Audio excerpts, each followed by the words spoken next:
new saints, from broken hearts to spiritual warriors, and a previous book, highly acclaimed, called Love and Rage, The Path of Liberation Through Anger.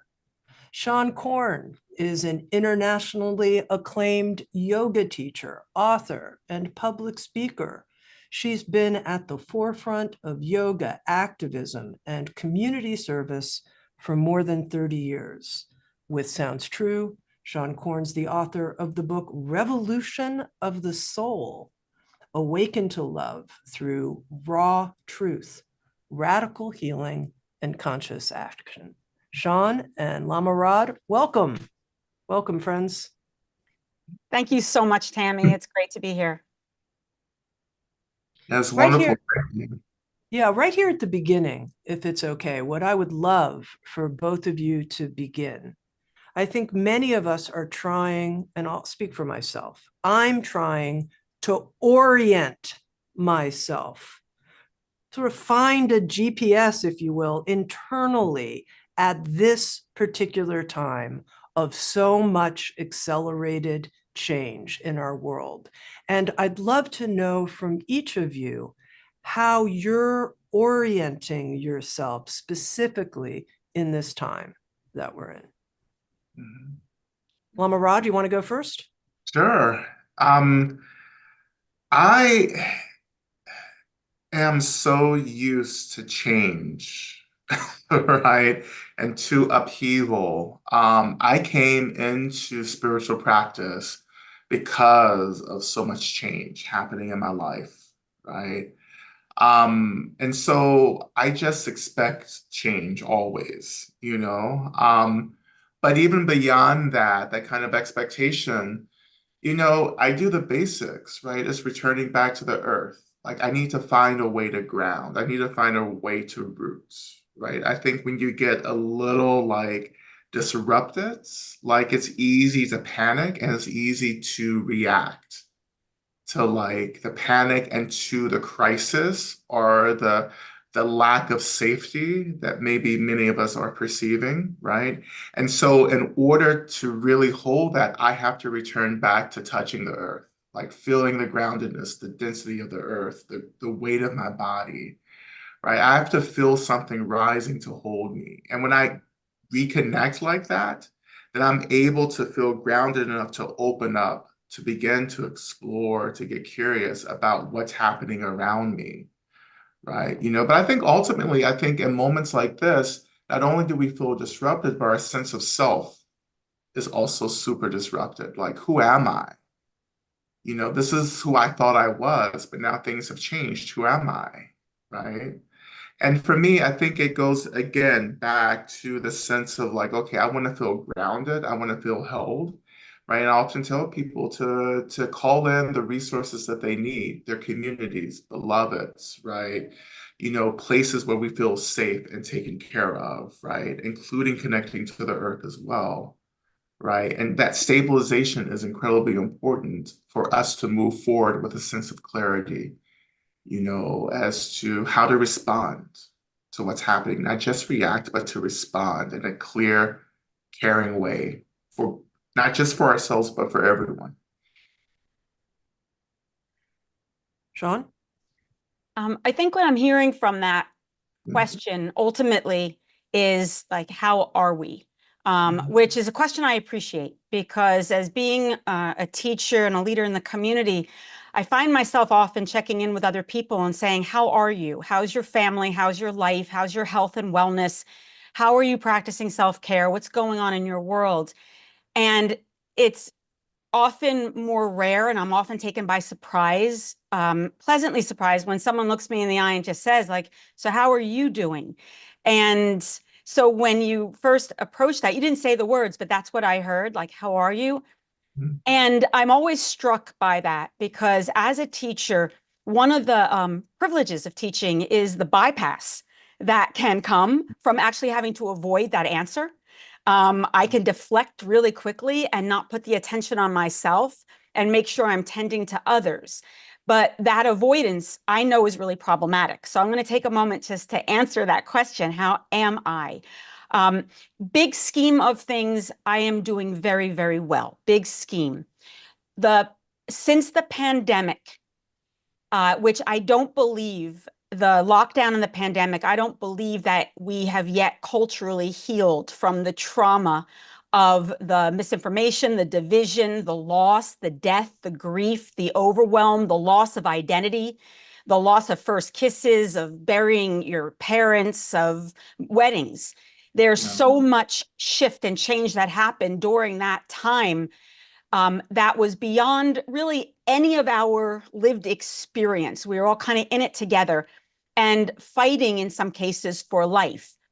And I'm still deep in a process of integrating what happened and is still happening, the impact of that trauma, and how so many really good and dedicated people had to internalize their own big feelings just because they had to take care of their children or figure out how to pay the bills.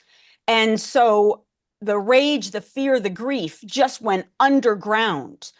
And Lama Rod, in your book, you talk a little bit about that internalization and about how it breeds reactivity.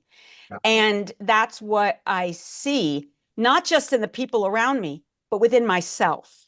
So when you ask me how I am, I notice that there's an internal dialogue, that I have the skills to say what needs to be said, but my internal dialogue is way more reactive, critical, judgmental, and exhausted than it had been in the past. And my commitment to the deep inner work has been amplified. But in my trauma work in my past, my personal trauma work, I always knew that there's control, which is the safety mechanism of anybody who's experienced trauma. And then there's liberation over here. And the space between control and liberation is surrender. But anyone who's experienced trauma, that surrender equals death. That surrender can lead you into a spin out. And so for the first time in my real adult years, as a 58-year-old post-menopausal woman who's been doing this work a long time, I'm back to control. My body is focused, grounded, hanging on, but my nervous system is in control. I know where I need to go, but that space in between, that surrender, that's the part I'm struggling with right now, only because the circumstances that exist externally, the politics, the people determining our safety and our liberty, my nervous system does not trust, cannot trust. And so it's a deep practice of self-trust, of dismantling that control once again, and trusting that, as always, God has me. I'm good. I've got the tools and the resources as long as I apply them. And so that's where I'm at. I'm doing the work. I'm focused, but internally I'm outraged. I'm disgusted. I'm scared. I'm confused and in deep, deep grief. And I know these tools work. And so I will continue to apply them and support others not to bypass these big feelings, to acknowledge them, to be present with them, to scream into this void that we're living in right now, so that they can find peace within, because that's the only way we're going to be able to find peace within all. So that's kind of the answer to how am I? I think it's a complex, but I'm here and I'm present and I'm grateful. One thing I wanted to underscore, if it's okay, because, Lama Rod, I noticed when you first started talking and you said, back to the basics, this grounding in the earth, that resonated. And I felt myself becoming kind of weightier and connected and more present when you said it. But I also had the thought, I wonder if some people are like, what exactly does he mean? Like, I don't have a reference inside for what he's talking about exactly. And I wonder if you could share more about that, because I think it can be so helpful. Yeah, absolutely. I deeply appreciate the framing of the question that Seane, you offered as well. Like, how am I? Right? Because I think that's like such a profound way of offering care to community, to our beloveds, is being curious. Like, how are you right now, right? And so, and then even going back, Tammy, to your question, when I talk about the earth, I'm also talking about the natural world. The natural world is in an order that is always inviting me back into. And I think systems of harm, systems of violence have succeeded in disconnecting many of us from the wisdom, right? And the energy and the simplicity of the natural world, of the lands, of the elements, of our plant allies, right? And so when I say returning back to the earth, I'm meaning I am trying to remember that I am a reflection of this natural order, right? There's a kind of, I don't want to say perfection, but there's a kind of cycle here, right, in the natural world that I am, in my practice, always trying to reintegrate, like natural cycles of seasons, natural cycles of birth and death, right? The natural cycles of storms and clear skies, right? Beginning to remember that like things change and that I have this capacity to meet that change. And I think, as Sean, you were saying too, like what I was hearing from your later part of your sharing is that we can have this capacity to show up and say yes, even though like managing and holding what we're saying yes to is a little tricky, right? But like the natural world, the earth, with its groundedness, with its simplicity, with this directness, is offering me this support to show up and to say yes. Like, yes, the world is collapsing, or my version, my understanding of the world is collapsing, and the earth is still rising to hold me, and I'm still breathing, and the sun is still shining, and water is still flowing, right? But another big piece of this too, when I talk about the land, I'm also talking about our experiences of indigeneity. Like, how do we return back to who and what we really are, instead of just participating and performing in these roles that these systems of violence have laid out for us, to participate in patriarchy, misogyny, capitalism, right? Like, these are roles that these systems have forced us into playing, and now we need to say no, right? And when we say no, when we start resisting like the conditioning of the system, then the earth is right there to catch us. When we start disrupting, dismantling these identities, right? To return to the earth, to allow the earth to hold the grief and the death of what we have to move through. We have to die in a real way. This old sense of self has to die in order to be reborn back in this more indigenous self.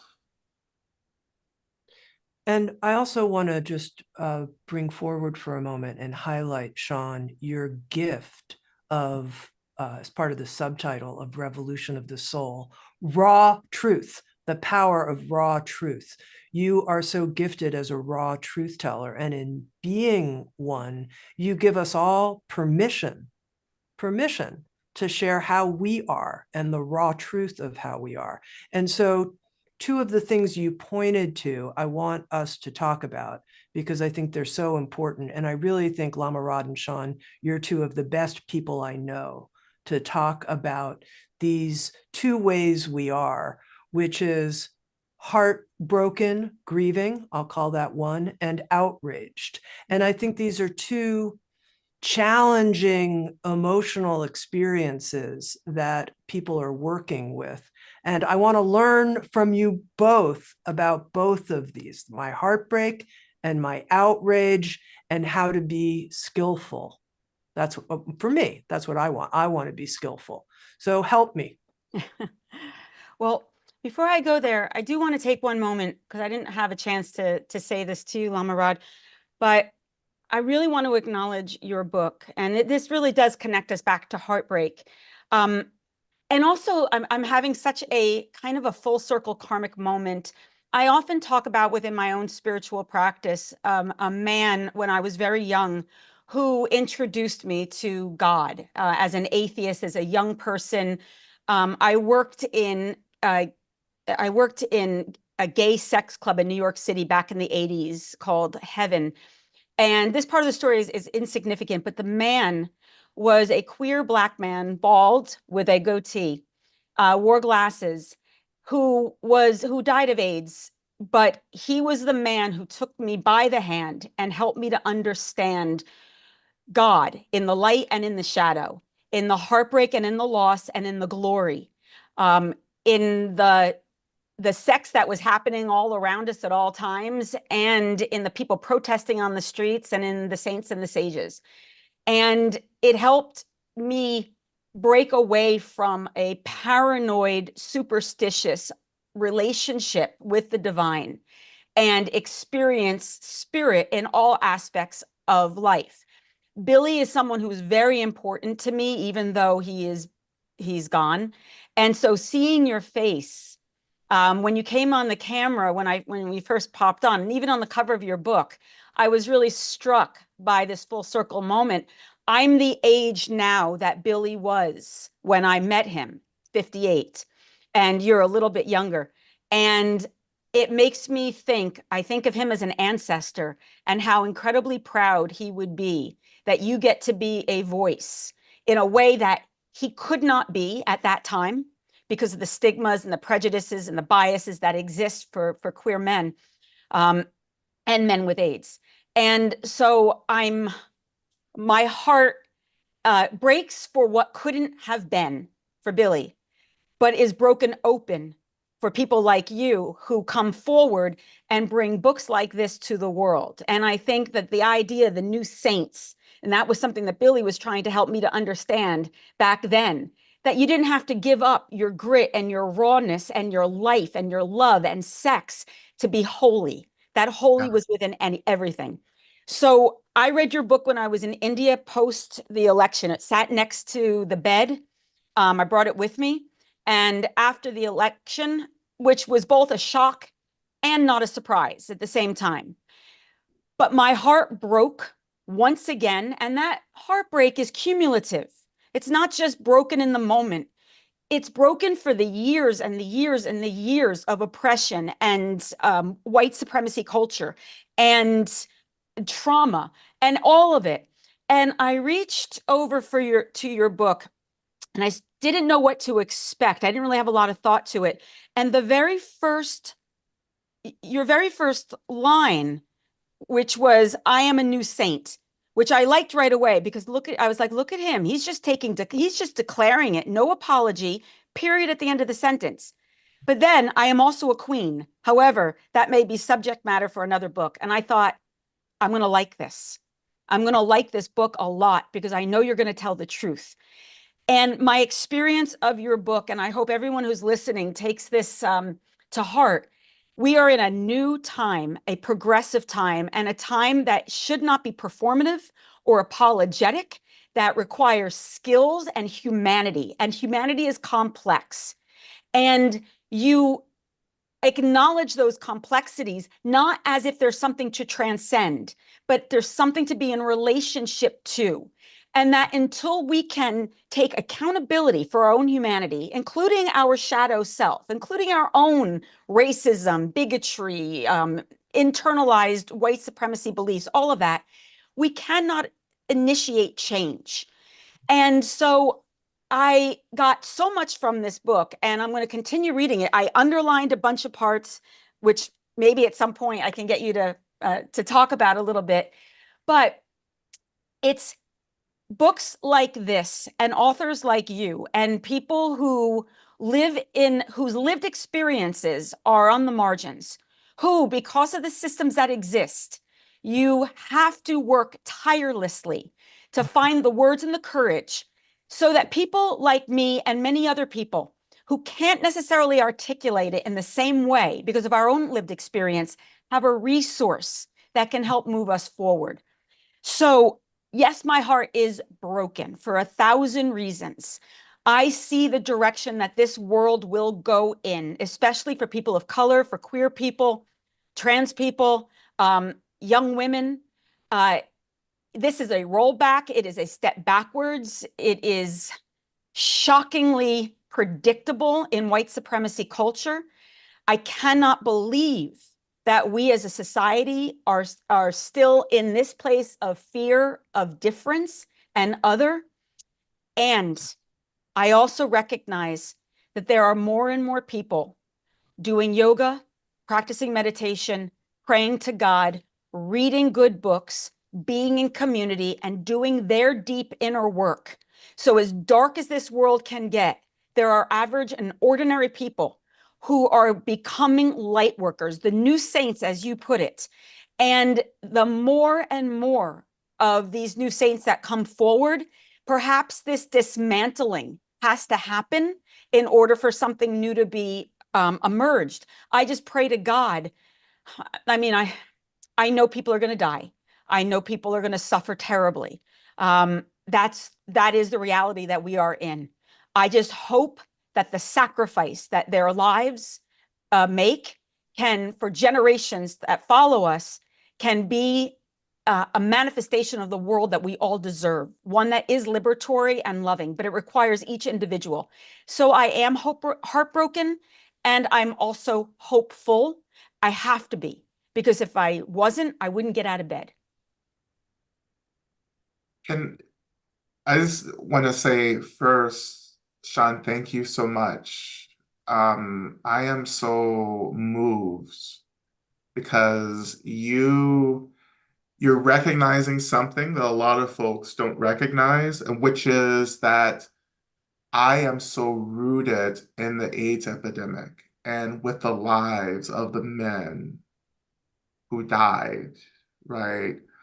Um, and so many of them have been with me my whole life, right? And they're so much a part of the fire that I'm relying on, right? To do the real work, not just of getting free, but the real work of living.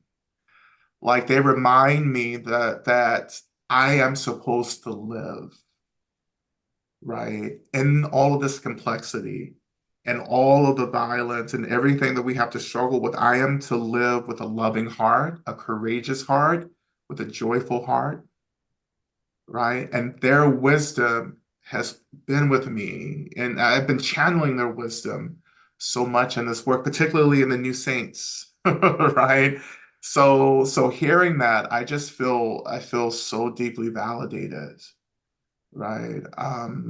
I just feel so much of my life is to remember, to honor, and to live on behalf of so many of those men, right? Whose lives were so disrupted, right? And to offer medicine to many in the generation like you who endured, who witnessed, who grieved so much, right? So I just really deeply appreciate that, that reflection, absolutely. And just to echo like the hopefulness, I am so hopeful, right? And this is completely different than I was in 2016, believe me.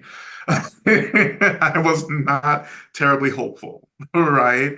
And then just started working, I started working and organizing and doing what I could.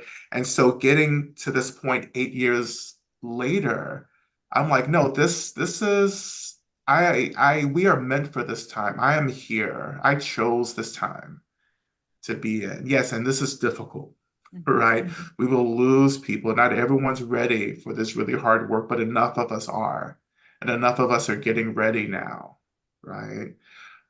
So yes, my heart is broken. There is anger there. There's a deep disappointment with people who don't understand what freedom really is and who get in the way of many of us trying to get free, not just for ourselves, but for them as well, right? Yeah, a lot of judgment, right? But there's also this deep love, right? This deep love, a deep understanding that says, yeah, and this is hard, right? And this has taken extraordinary effort to get so clear. And I want to be an agent of change and an agent of inspiration for people who aren't thinking real liberation, but who may be ready. And I want to show up in a loving, direct, kind way to offer invitation. You know, like, are you ready to get free from this? Let's do it together, right? But yeah, like the ways in which I think we have to tune into the inspiration of so many people who have struggled before us, right? And this is why my ancestry is really important for me. I lean back into the lives of my ancestors who, survived, chattel slavery, Jim Crow years, whom we still continue to survive anti-Blackness, and I remember that I come from people who survive, right? Who endure, not just for ourselves, but for everyone, right? Black liberation is about all of us getting free, right? And that's what I'm being really held in that right now. Like, I know how to do this. Like, I know how to show up and continue to say yes and continue to love, continue to rage when I need to continue to let my heart break. And I know how to, like, submit myself to the care of community, right? Um, and I think this is something that many of us are learning. Again, like community, right? Not the government taking care of us, but community, our neighbors, our beloveds, our families, and so forth. Like, I think we're at this stage of the dawning of a re-understanding of real community right now. And I'm excited about that. I want to pick up on a thread, Seane, when you shared in the beginning about your own internal process and this notion of control, or we could say kind of this contractedness and the journey and possibility and vision of a liberatory, fluid and flow way of being, my words for that. When it comes to something like heartbreak, I think sometimes people have this like, well, a little, but not that much. And I'm going to kind of contract around that because that is too effing terrible. Like, no way. So I'm just going to break a little and then I'm going to wall off and control and, just armor up. Really, it's too much. I can't take it. And I'd love to hear more in a practical way about moving through into this greater expanse through heartbreak instead of bouncing kind of off. What I can tell you about that, Tami, is it's going to be different for every single person, depending on their ability to titrate their nervous system around what's underneath that heartbreak. And so for some people, they might be able to put their big toe in the water, and that's enough. And their nervous system has to integrate, settle, feel safe. And then maybe it could take a week, could take 10 years. When their nervous system feels available, maybe they can put the whole foot in. And so it's important not to suppose a process on any individual as a one-size-fits-all when it comes to trauma, heartbreak, and loss. I can tell you that on a physiological level, trauma is anything that overwhelms our capacity to cope and leaves us feeling helpless, hopeless, out of control, or unable to respond. That when we experience something that is traumatic, that can lead to heartbreak or loss or devastation, there are chemicals that release from our brain into our body as a way to create an environment of safety. Hormones like adrenaline and cortisol, stress hormones, release. And in that moment, certain parts of our body shut down, certain systems, and others amp up, but our body contracts. In the unconscious, it knows that it's unsafe. It knows that it needs to survive. So the body is going to do something quite primal and contract in itself.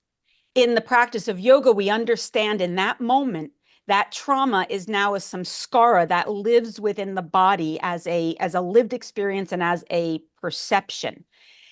But that samskara can also be understood as tension. And tension has a sensation. So when we experiencing something overwhelming, our body contracts, our subconscious thinks that that contraction is safety. And so going forward, anytime that body gets into a situation that reminds them of that original assault or insult or heartbreak or loss, the body out of preparation is going to contract.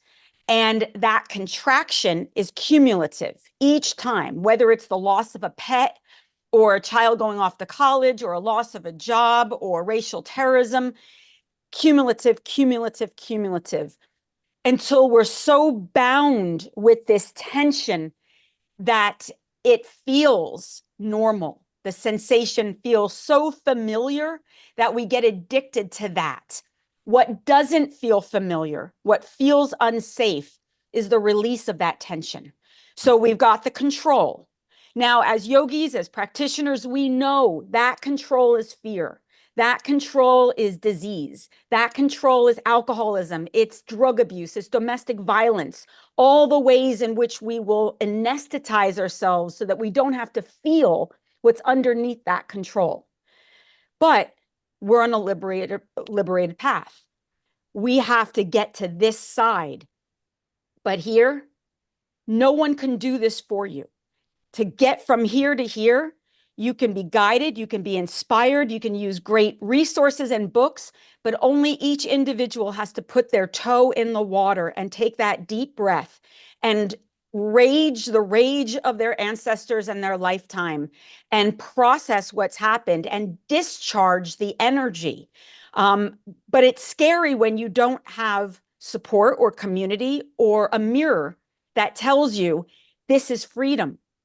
And so that, from my own experience, as someone who's experienced trauma, who struggled with anxiety, who was addicted to control, slowly, it took years to chip away at the tension that this body required to survive. And it required so many different kinds of teachers that showed up at different times who were saying all the same thing, but in different ways that my nervous system at that time could begin to slowly let go. And I found that the water was safe.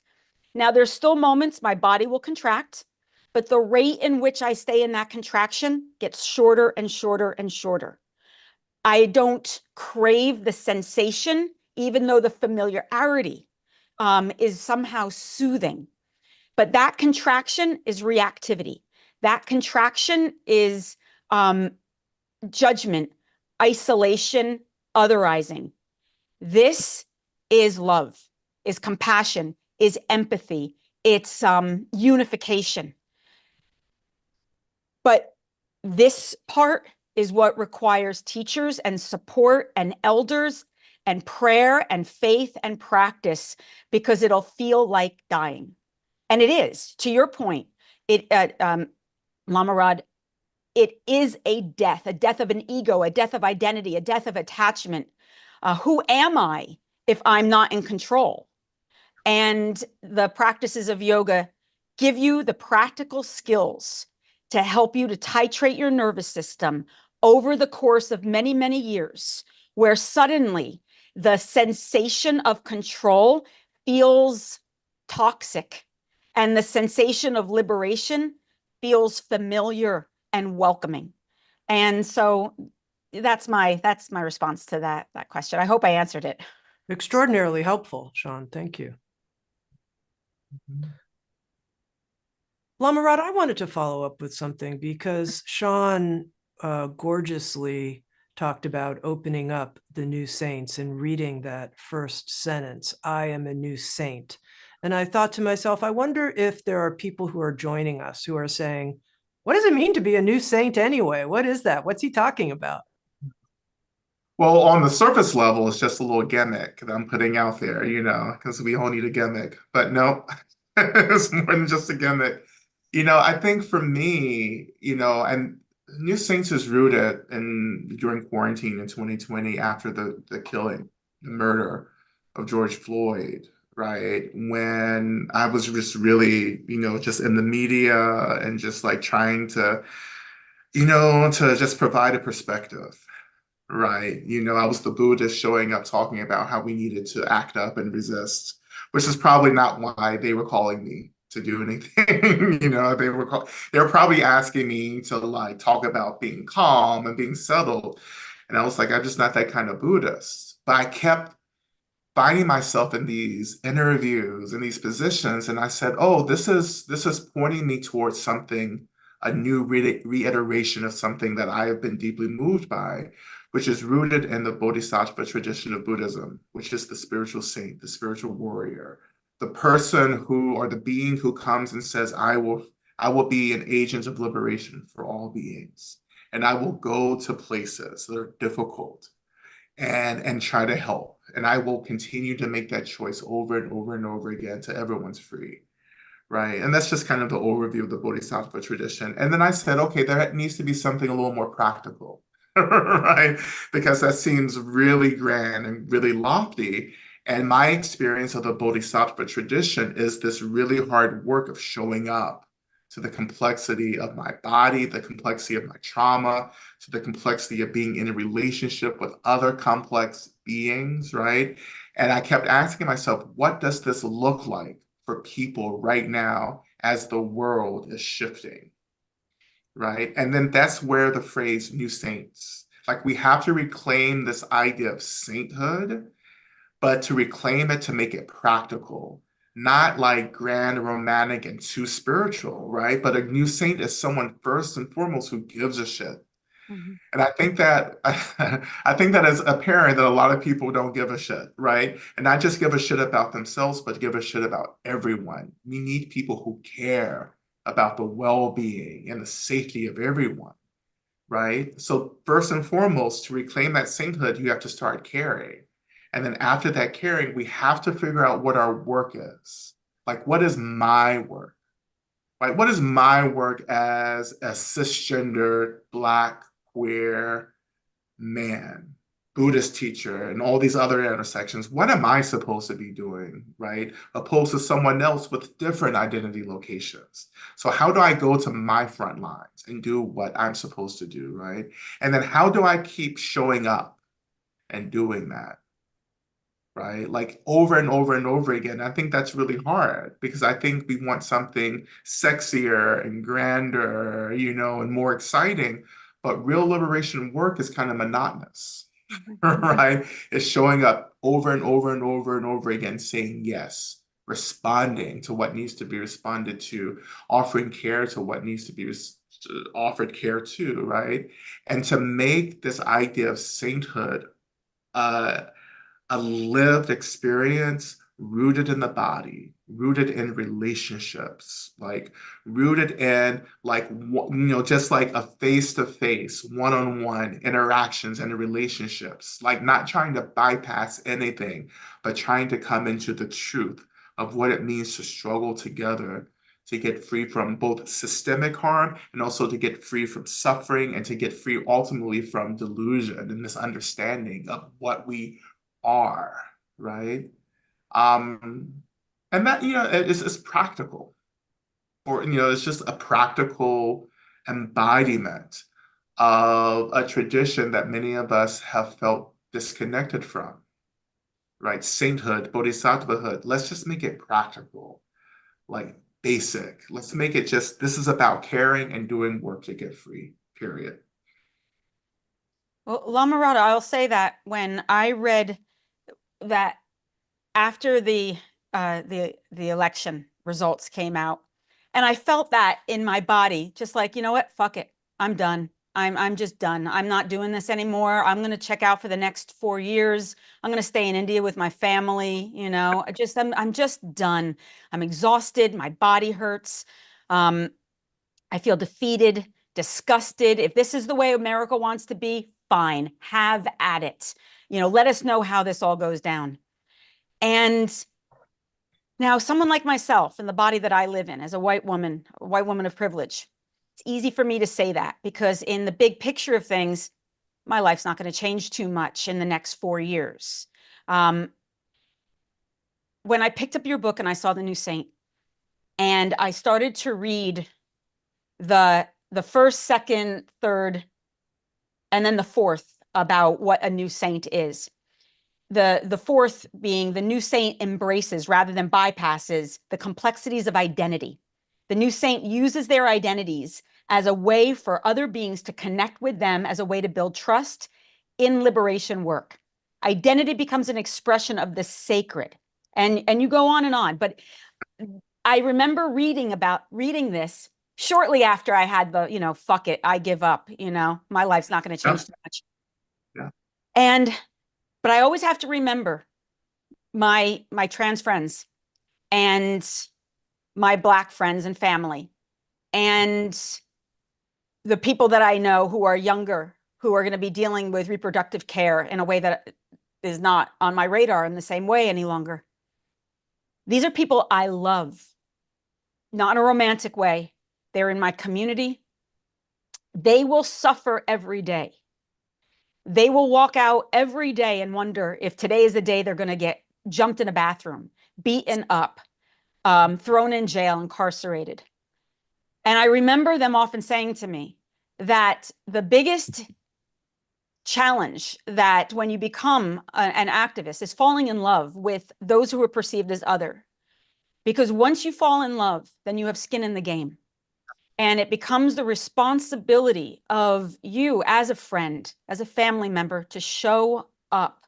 And to your point, not apologize for the identities that you take on as if they're somehow shameful or wrong. Where else should I be than speaking to other white people in a mainstream yoga community based on my understanding of white supremacy culture and the ways in which we have benefited, continue to benefit, and how do we deal with that internalized trauma and shame?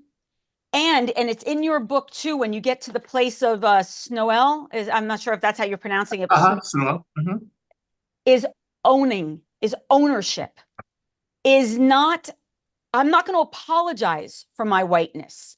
I'm going to own it and acknowledge the places within myself where I am complicit to the suffering of others, because I am. It's just inbred within my whiteness. It's not my fault.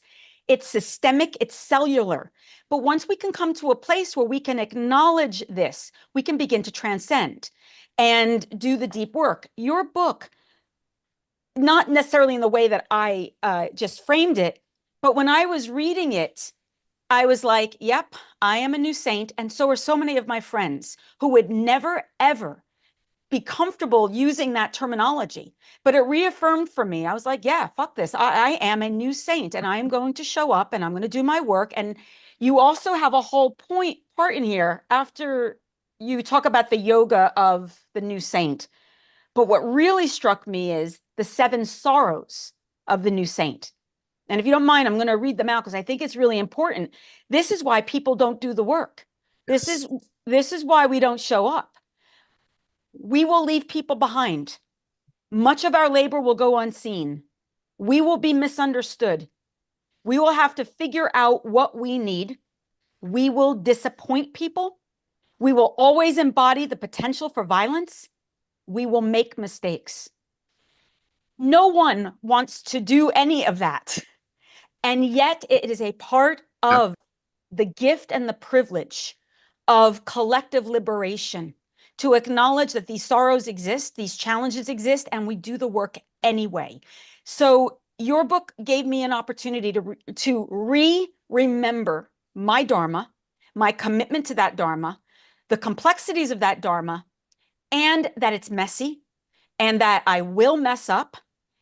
But in my practice with ahimsa, to avoid violence means I also have to confront complicity.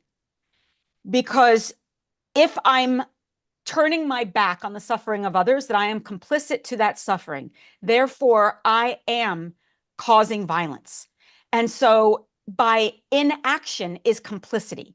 So in that moment of fuck it, I'm not doing anything, I leaned into white supremacy culture. I leaned into a body that doesn't have to do anything, and comfortably for, about 15 minutes until I picked up your book, was surrendered to it because it felt familiar, that contraction. It felt familiar. And your book reminded me of my role in my mainstream world, my identity, and it gave very practical skills on how to show up. It was very affirming. So I just wanted to jump on your point that there's practical pieces in this, and that I celebrate. And I don't think the title New Saints is a gimmick. I will wear it proudly, proudly. I don't think it's arrogant in any way. I think it's a reclaiming of who we always have been. If Yes. saints are love, if saints are compassion, if they're empathetic, and if they care about the collective freedom of all, then count me in. I'll take that. I'll tattoo that on my heart.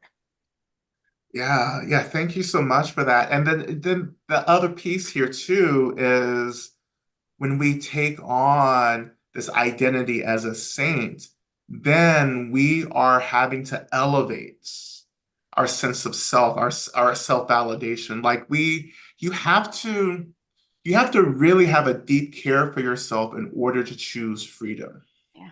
Like you have to love yourself to want to be free. And I think the reason for kind of coming up with this phrase new saint is that I wanted people to move through that discomfort of elevation. Like, you have to care for yourself enough, like, in order to do this. And I think so many people need that uplifting. It's like, no, you're a saint. Like, no matter how many mistakes you've made and continue to make, there's a divinity here, right? And we need to start reclaiming that because we will never make it through this. Mm-mm. Like you'll never be able to meet the intensity of this moment if you just think you're just shit, Yep. you know? And then the sorrows are ways for us just to be clear about, yeah, and this is what's gonna happen. Like this isn't just like a walk in the park and a parade. You don't just say yes and the red carpet rolls out. You will be negotiating these experiences over and over again because quite frankly, like when you're someone who begins to really choose real liberation work, you will be misunderstood by people who are not making that same choice, and it will cost you, right? And I want people to be prepared for that, right? You know? Um, but yeah, it's not a gimmick, right? Absolutely not. It's not a gimmick. But this one last piece that I'll just put out there too is that like one of the things that I committed to doing when I was writing this book was one, telling the truth. Mm-hmm. Like I will tell the truth even though it hurts. And I get into that later in the book, like what this has cost me physically, emotionally, to tell the truth like this, to move the truth through my body, right?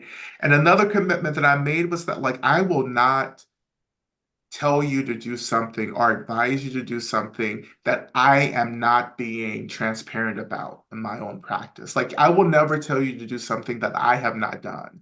And I will put the proof, I will put the everything on the page. Like if you think this is hard, okay, let me tell you the story about how hard it was for me so you can trust this.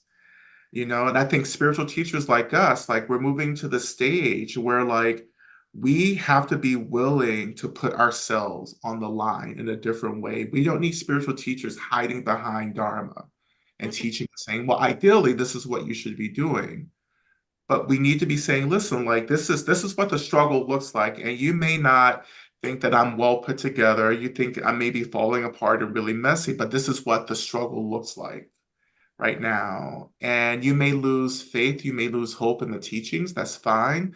But like I can't condone lying to you or communicating this false narrative that like living is easy, even for a spiritual teacher. Like Mm-hmm. you need to see this because you need to know what you're getting into. Yeah. Right. And it's a messy book in that way. Like it's just like it's not a neat book on purpose. Mm-hmm. I don't tie up everything really nice and neatly. Like it doesn't end on this really hopeful, like optimistic. It's like, no, the work continues, Yeah. right? And join me, right? Join me and many others who have made this choice to become new saints. I think one thing I want to highlight here is this notion of, you use the word Lama Rod in your writing, of consenting. And I think that's what we're talking about here in broad strokes, consenting to the work of the Bodhisattva, the life of the Bodhisattva, the new saint, being a new saint. And what I want to share truthfully from my heart is I notice all the time, every day practically, the small ways that I'm holding back from 100% consent. I'm at 75% today, 85%, but then there are these little holdbacks in different ways, and they're patterns of inner orientation that don't want my heart to break all the way, that don't want to suffer those 7 sorrows and other ones as well. And I just want to talk about that space and what you both know about working with yourself. Because Seane, even as you told the story of being in India, it was kind of like there was the effort to the, okay, I consent. But I want to talk about that middle zone, the gray zones, where there are these subtle holdbacks. Yeah. Well, it's fear, right? Like it's the fear. And for me, when I experience fear, it points me to this experience of not having enough trust in the process as I should.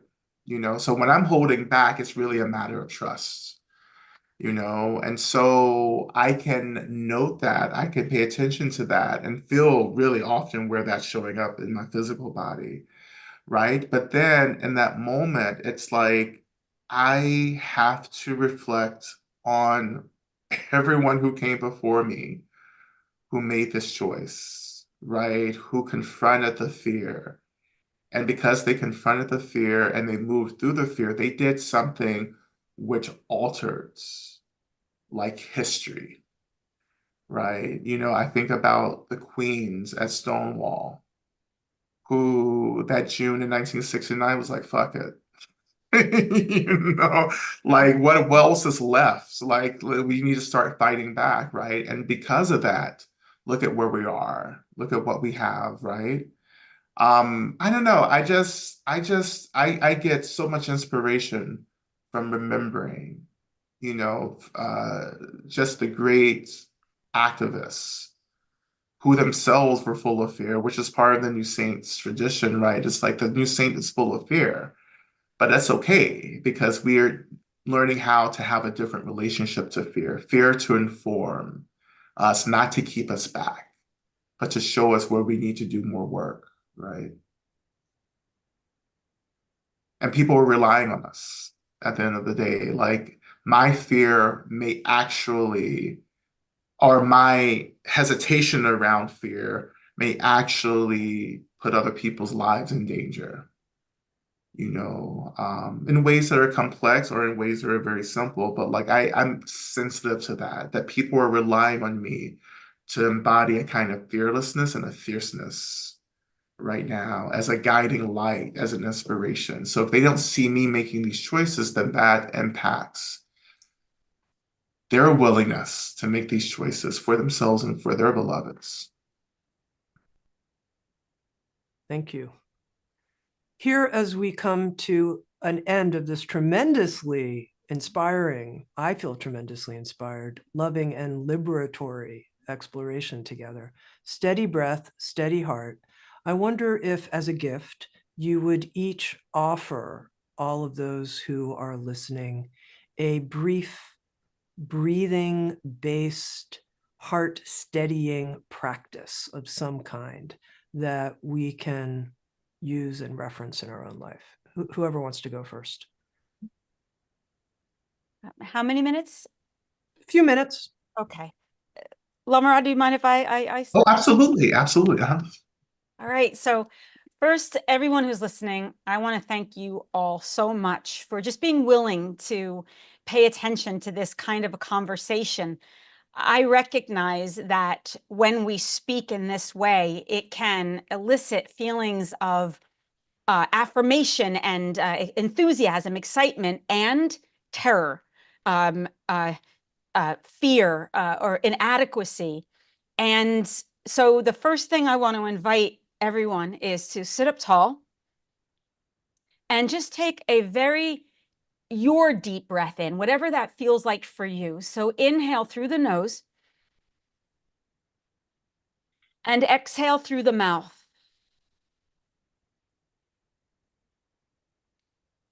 And then one more time, do that again. Deep breath in. Exhale through the mouth.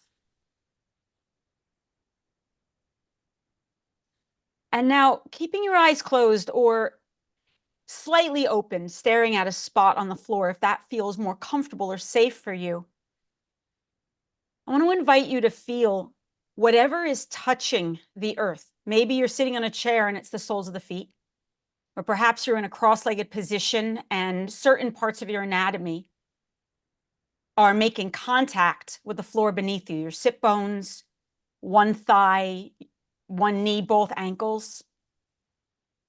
And bring your awareness down to the base of your body and notice there any sensation, any feelings of being disconnected from your body, from this conversation. Noticing if you have felt present in your body or if you found your body dissociating, fantasizing, thinking, moving in and out of present time. See if you can name the sensation of your body connecting to the earth. Does it feel comfortable, soft, hard? Is there discomfort?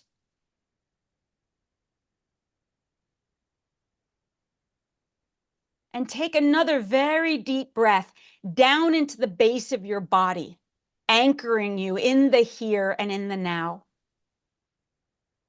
And in your mind's eye, say to yourself, I am here.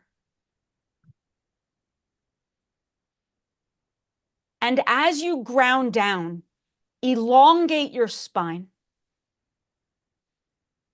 As you elongate your spine, bring the energy all the way up to your third eye center, to the Ajna chakra, the center of your brow, and turn your eyeballs straight up to that center point, allowing that space to expand, that point of intuition and understanding and thoughts and ideas.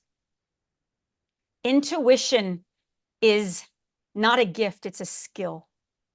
It's one in which we develop as we call our power back, as we reframe our narratives, as we begin to understand the attachments that we have to our social masks and our identities. And as we begin to dismantle and understand ourselves and this world through a new lens, the inner guidance that speaks to us and through us will never steer us wrong. And our work is to say yes to that guidance, to trust its capacity, and to know that you are held. So take a very deep breath and pull that energy straight into your third eye center, allowing it once again to expand. And in your mind's eye, say, I see. And then bring your awareness to the very top of your head, to the Sahasrara chakra, that connective point between your physical body and cosmic consciousness, where we warehouse our prophetic thoughts and our dreams, where we develop a rapport with the divine far beyond ordinary human consciousness and allow that space to expand. Where there is unity, where there is infinity, where there is no other, where there is universal truth, light, love, authenticity, and grace. Allow your whole being to receive that light. And in your mind's eye, say, I know, for I have always known.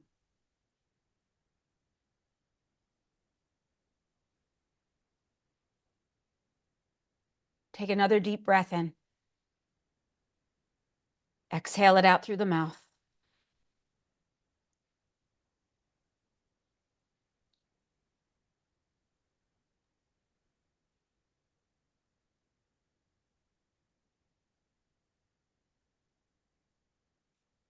And then Lama Rod, I'll pass it to you to take from there. Thank you. And we'll continue, just moving into, again, just a little bit of grounding, just touching the seat, noticing the seat rising to hold you. Continuing to, from this grounding, expand into this beautiful space Seane has opened for us.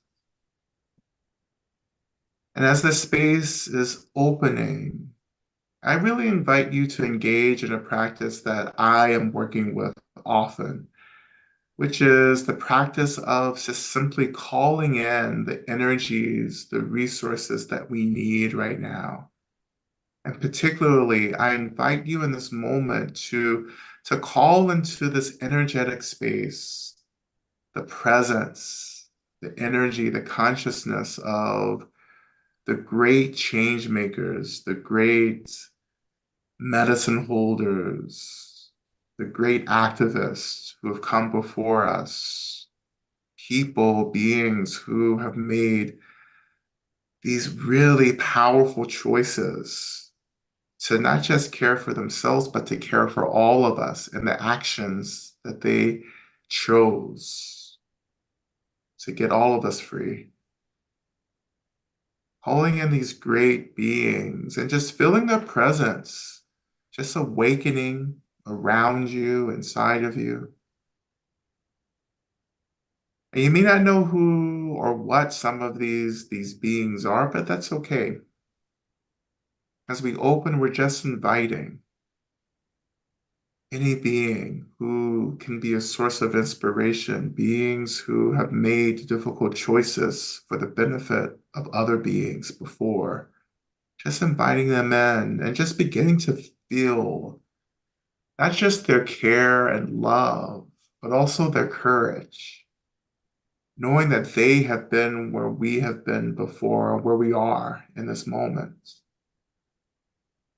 Opening our hearts, opening our minds to just receive the energy, the medicine of their courage, of their wisdom, of their joy, along with their deep care and love for all beings.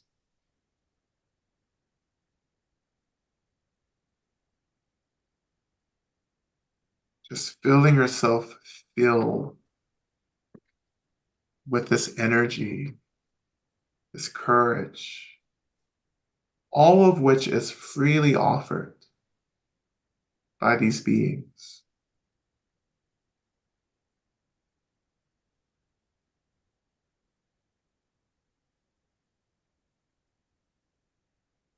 And just staying in this space for just a few more seconds.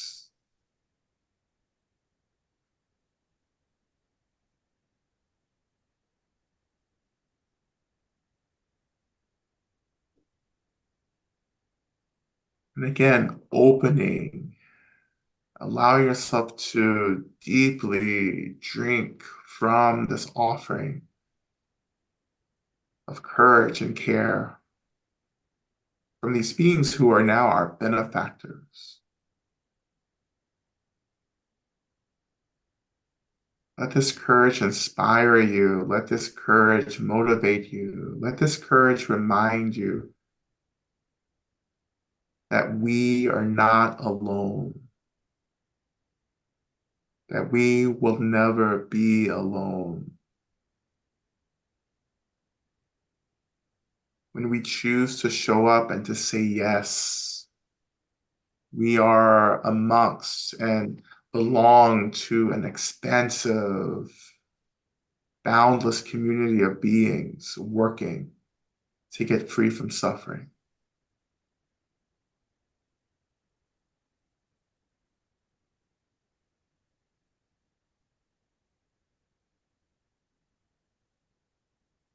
And as we begin to transition out of the practice, I invite you just to offer one last aspiration or prayer into this space. Offering this prayer for yourself, for our communities, for this country, for the world. And I often just simply pray, may we all be free.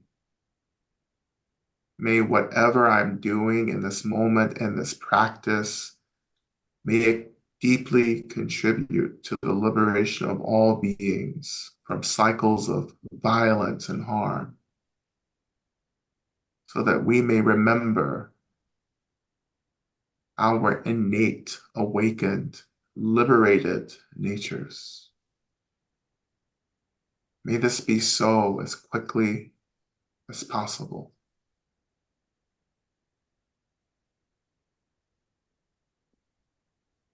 And when you're ready, again, shifting your attention back to the seats, to the weight of your body, noticing the floor as an expression of the land and the earth rising under you, feeling the groundedness, and slowly beginning to reawaken your bodies through simple movements, through a few deep cleansing breaths as we breathe deeply into the nose and out of the mouth. On the exhale, allowing the seat to really rise to hold us. And coming back into the space, gently opening our eyes if our eyes were closed. And I deeply thank you for your practice. Thank you for joining us. Thank you all so much, truly. And thank you to Lama Rod Owens, author of The New Saints, Seane Corn, Revolution of the Soul. Having you both together like this has been a huge source of nourishment for me, and I know the people that have joined us. Thank you so much. Thank you, Tami, always for giving us opportunities to speak these truths. And Lama Rod, this was a joy to be able to speak to you. Thank you for reaffirming my own commitment to this deep liberatory work. I'm grateful for you on this path, and I look forward to when our path will cross, I hope in person. Be prepared for the biggest bear hug you've ever gotten. Absolutely. I'm going to return it right back to you. Thank you. Thank you so much for your light and your dedication. Thank you very much. Getting free. Yeah. This has been such a metaphor. Mm-hmm. Thanks, friends.